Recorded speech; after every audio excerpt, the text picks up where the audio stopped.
कांग्रेस विधायक अभय मिश्रा ने बीजेपी मंत्री विजय शाह के बयान पर कड़ी आपत्ति जताई है। मिश्रा ने कहा कि विजय शाह का बयान देशद्रोह का है और बीजेपी को इस पर कार्रवाई करनी चाहिए। उन्होंने कहा कि अगर विजय शाह कैबिनेट की बैठक में शामिल होते हैं तो कांग्रेस पार्टी इसका विरोध करेगी। अभय मिश्रा ने कहा कि विजय शाह के बयान से वोट बैंक की राजनीति का पता चलता है। उन्होंने कहा कि बीजेपी में कोई कार्रवाई नहीं हो रही है, जिससे यह मैसेज जा रहा है कि वोट बैंक की राजनीति बढ़ी है। मिश्रा ने कहा कि कांग्रेस पार्टी को हर स्तर पर विरोध करना चाहिए और जिंदा इंसान 5 साल का इंतजार नहीं करते हैं, वो हर रोज लड़ाई लड़ते हैं। मिश्रा ने तंज कसते हुए कहा कि पान सड़ा क्यों, घोड़ा अड़ा क्यों, रोटी जली क्यों, क्योंकि रोटी पलटी नहीं, और कहा कि बीजेपी के शासन में कागज राजतंत्र है, लोकतंत्र नहीं। उन्होंने कहा कि अगर कार्रवाई नहीं होती है तो यह वोट बैंक की राजनीति की जीत होगी। भारतीय जनता पार्टी के विरुद्ध हम ये हमेशा नारा देते हैं, कार्यक्रम करते हैं कि संविधान बचाओ। भारतीय जनता पार्टी जहाँ भी है सरकार में संविधान का हनन कर रही है। इसका मतलब ये नहीं कि वो संविधान की किताब को फाड़ रही है, वो ऐसे कृत्य कर रही है जो संविधान के विरुद्ध है। बहुत सारे ऐसे मामले आपके सामने आ चुके हैं।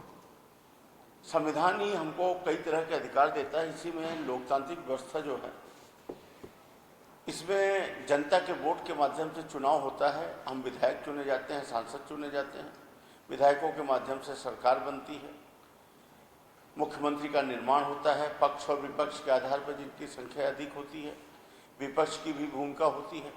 हम भी कमेटियों में रहते हैं, विभिन्न सारी समितियों में विपक्ष भी होता है, पक्ष भी होता है। उन्हें तनख्वाह मिलती है, हमें भी मिलती है, उनको भी विधायक निधि मिलती है, हमें भी मिलती है। कुल मिलाकर पक्ष विपक्ष दोनों सरकार के हिस्से, ये संवैधानिक व्यवस्था के हम एक अंग हैं। अभी जो ताज़ा मामला है जिसके लिए मैंने आपके बीच में आया हूँ, तो मुख्य तो दो बातें। एक बात तो, पहली बात तो सामान्य तौर पर मैं अपना विचार रखना चाहता हूँ। मैं 2 बार भारतीय जनता पार्टी से भी विधायक रहा हूँ। आरएसएस को भी मैं समझता हूँ, रिस्पेक्ट भी करता हूँ। हमको सिखाया जाता था संगठन गढ़े चलो, सुपंथ पर बढ़े चलो, भला हो जिसमें देश का वो काम किए चलो। सोफिया कुरैशी का मामला आप देख ही रहे हैं, यही देश का भला हो रहा। बातें क्या करना है, गाना कुछ और गाना है, कृत्य कुछ और करना है, और उनको दंडित नहीं करना है।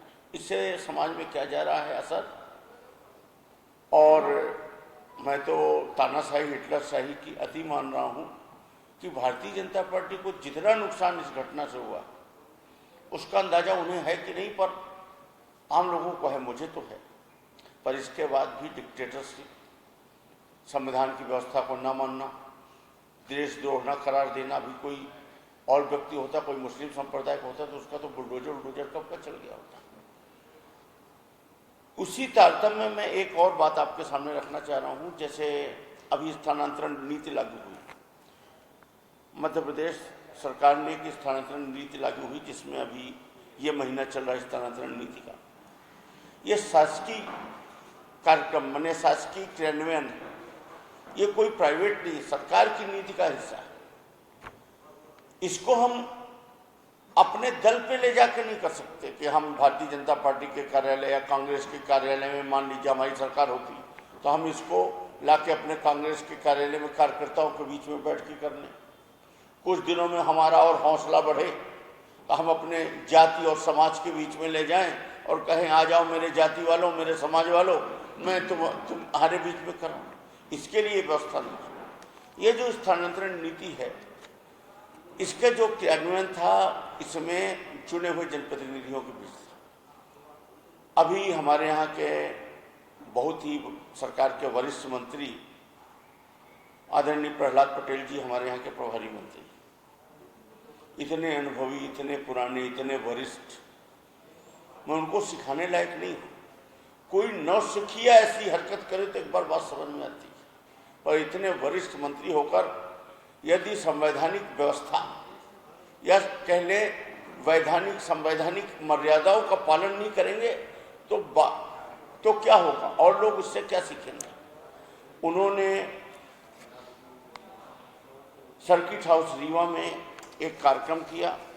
मुझे मालूम था, सबको मालूम था कि 17 तारीख को बैठक होनी है। मैं भी वेट कर रहा था। जब मुझे कोई सूचना नहीं मिली तो मैंने अपने कुछ साथी विधायकों को जो सत्ता दल के थे उनसे बात की। उन्होंने बताया कि हमें तो सूचना आई है, आपको क्यों नहीं आई, सबको आश्चर्य हो। तो हमने कहा कुछ आई हो तो भेजो। तो उन्होंने ये व्हाट्सएप भेजा जिसमें प्रभारी मंत्री जी का कार्यक्रम आज शाम 7 बजे इतने बजे मीटिंग के बाद भोजन की स्थानांतरण पर चर्चा, नवीन सर्किट हाउस स्थानांतरण पर चर्चा।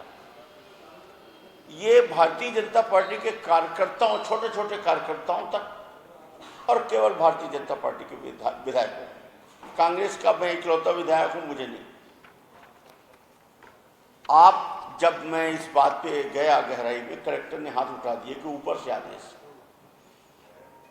मैं कल अपना विरोध प्रदर्शन करने पहुंचा रीवा में सर्किट हाउस में। हमारे और साथी गेट के बाहर वहाँ एक तरह से कह लीजिए कि विरोध जता रहे थे धरना करके।